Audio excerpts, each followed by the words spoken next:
welcome to the 46th episode of the MyMuddlings podcast.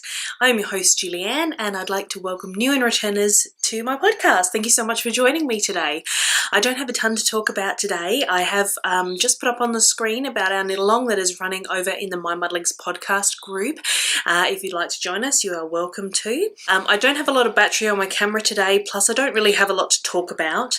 As you will all know from the last episode, I am in the process of moving, so that is going to happen next week. And so I'm beginning to pack up the house. Behind me still looks the same, so it should be all good for your viewing pleasure today. But I only have a few whips. I haven't finished anything this week, which will probably be the first episode in quite a while that I haven't had an FO.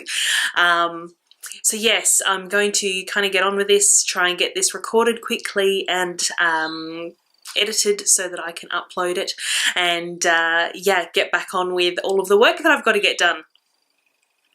So yes, the knit along we've spoken about, and remember that I am running a 300 subscriber giveaway, and that is happening over in the Ravelry group. And I do also have a second chance if you would like to enter over on my blog. So first, the prize that's available on Ravelry is a skein of the yarn that I used for my Veronica cardigan, along with a copy of the Veronica cardigan pattern by Shannon Cook, and that has obviously graciously been provided to me by Shannon herself. And if you want a second chance to win that pattern, head over to mymuddlings.com, which is where you'll find all the show notes. I'm trying to post a little bit more often with my FOs and whips over there. Obviously at the moment that's not really happening, but do head over to mymuddlings.com and you will find a Veronica cardigan FO post there. And if you write in the comments which yarn you would use to make the Veronica cardigan in the comments there, you will also be in the running to get just the pattern. So in both places, just let me know what yarn you would use to make a Veronica and you're in the running. And please remember, if you are entering on the podcast group on Ravelry, you do need to be a member of the group to be eligible to win the prize. So just remember that you click that join button for the group and you'll be all set. So that's that out of the way. I only have 3 whips to talk about today. You have seen a couple of them. We've seen all of them before.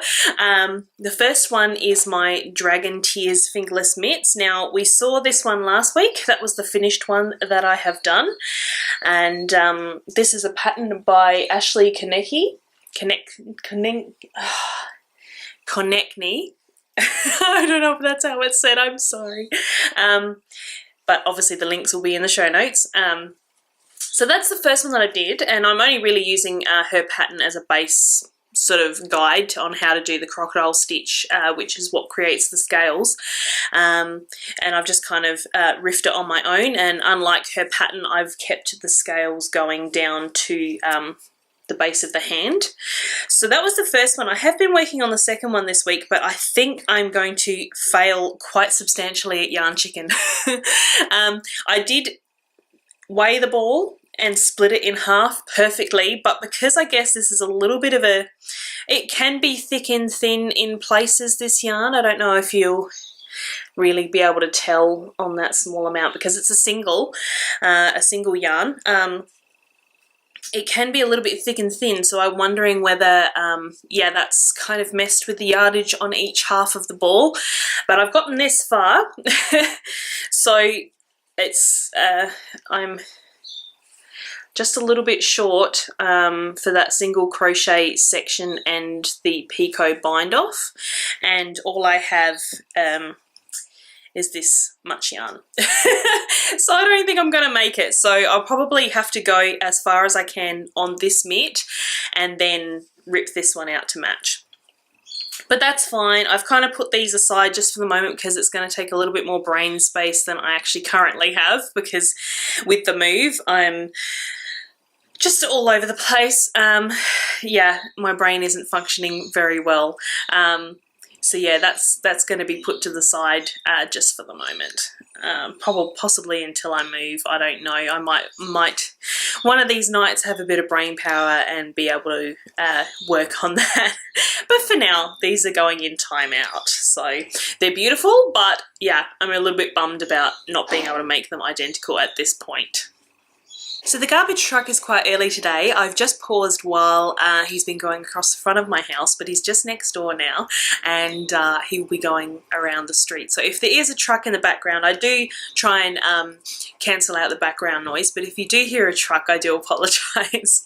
But I really need to get on with this, so you'll have to bear with it a little bit. So my next whip that I'm working on are my picnic blanket socks. Now I can't remember whether I showed you a full sock last week or not, but this is the yarn that I got from my friend Lavinica, and her company is Finch Yarns, and she sells on Etsy. So that was my first completed sock. I am now up to my second sock, and I was really powering along with this until I had an injury to my index finger.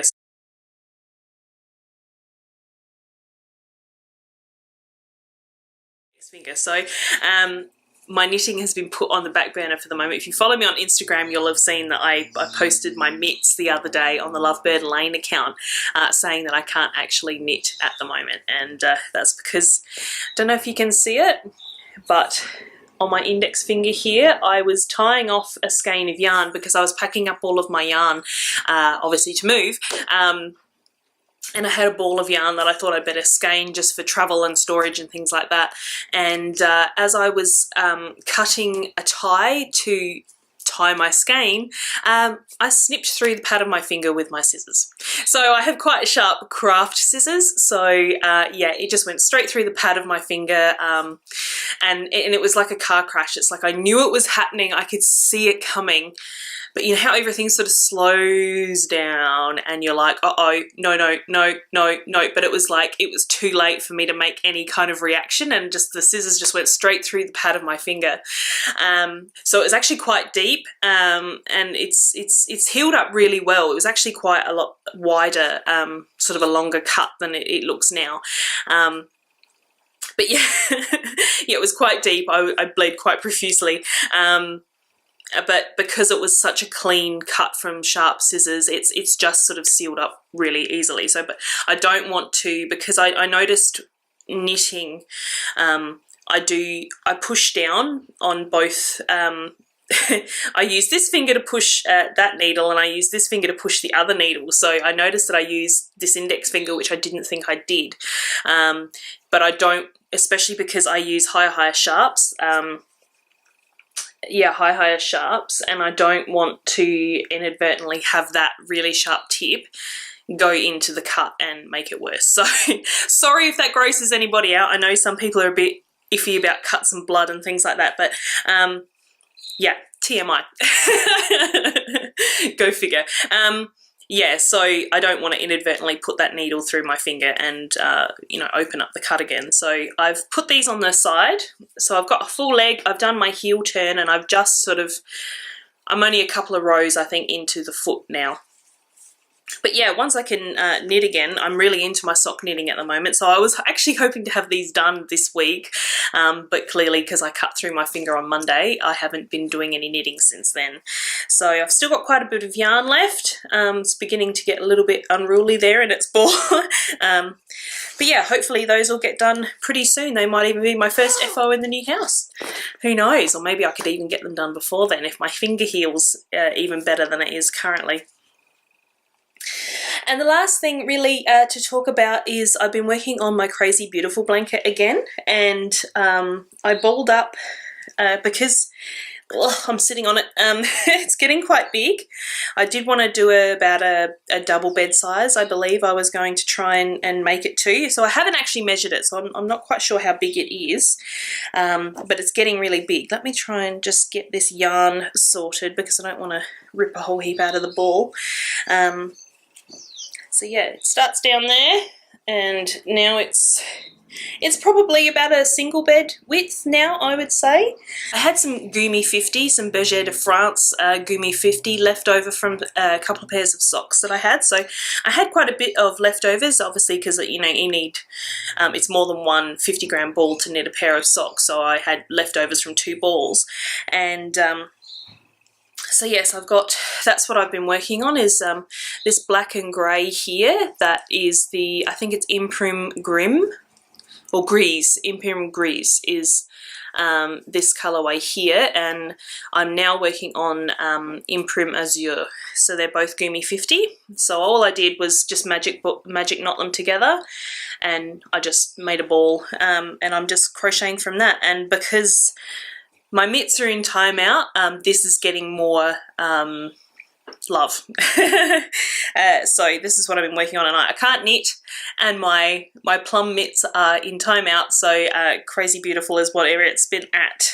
So, you know, it's not a hard project to be working on, watching telly at night. So like I said, I don't have a lot of brain space, and by the time I get to sitting in front of the telly at night, I'm getting pretty tired by then. So just doing some simple DCs, that's double crochets to, you know, backwards and forwards across the diagonal. Yeah, it's well within my realm of being able to work on. So there you go.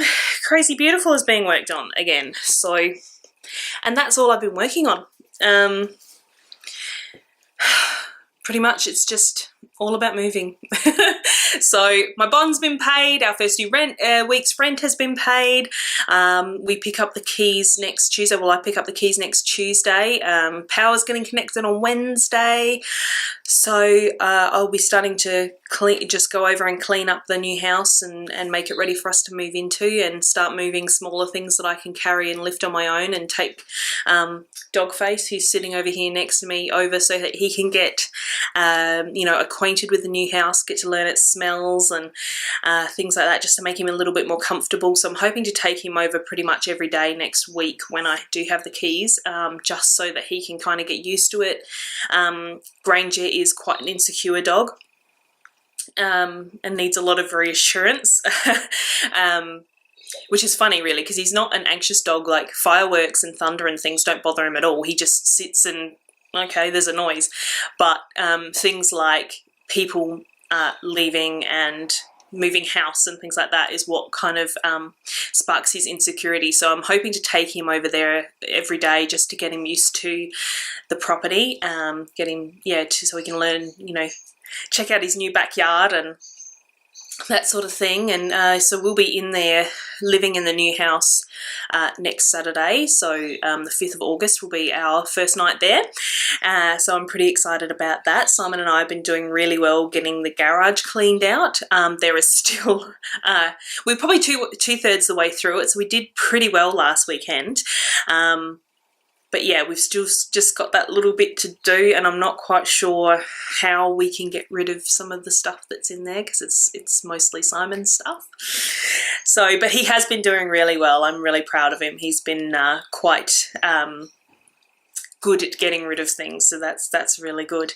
And we managed to sell both of our spare beds on the weekends. So that was fantastic. Didn't get a lot of money for them, but at least they're gone and we don't need to move them or store them.